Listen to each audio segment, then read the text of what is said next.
Here is now another from the latest release of hacked emails from WikiLeaks.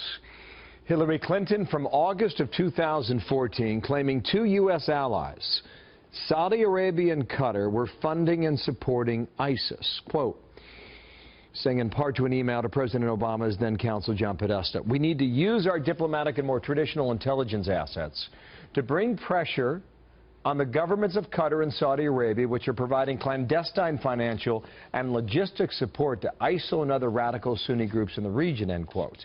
That's a mouthful, and that is important. John Bolton, former U.S. ambassador to the UN, senior fellow American Enterprise Institute, and a Fox News contributor. When you hear that, what do we have to understand about the context of that comment, sir?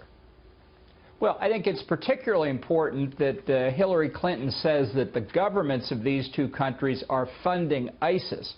Were the governments funding other radical Sunni groups in the region? Absolutely, and Hillary Clinton should know that very well because they included funding of radical groups in Libya before and after the overthrow of Gaddafi that contributed to the destabilization there, ultimately leading to the tragedy in Benghazi on September the 11th, 2012.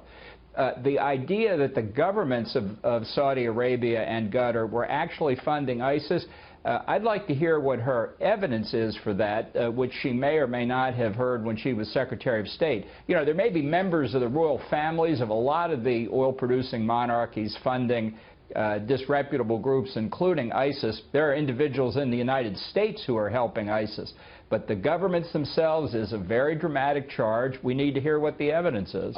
Is there evidence that if that happened, that she said something about it publicly? Well, I wonder what was going on when she was Secretary of State. This was an email sent to the administration after she left. Because the Obama administration has hardly said anything like that either. So it's a pretty significant fact. If this is what she really thinks is going on in the Middle East, we need to hear more about it because it tells us something about where she's getting her information. Is this from U.S. intelligence? Is she hearing this from somebody else?